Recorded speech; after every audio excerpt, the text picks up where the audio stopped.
Tere, Ott! Mis teed? Plesa. Kuule, kas sa tahaksid Euroopa tulevikku kujundada? Kindel või? Sa peaksid lihtsalt Euroopa Parlamenti valima, seal tehakse ka sinu jaoks väga olulisi otsuseid. Ei, ma ei saa praegu. Kas sa ei tahaks, et noortel oleks suurem roll Eesti ja Euroopa tuleviku kujundamisel? Suva. Aga kas sa ei tahaks, et noortel oleks rohkem töökohti? Kas sa ise ei taha Euroopas töötada? Töötada?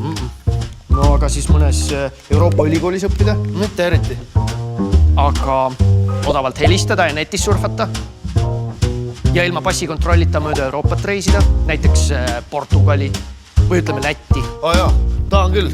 Lähme kohe. Oota, kuhu? Lätti? Valima? See, mis oli see su asi? Euroopa Parlament.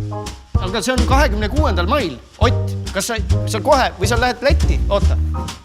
Liitu üleskutsega seekord lähen valima.eu ja mine valima.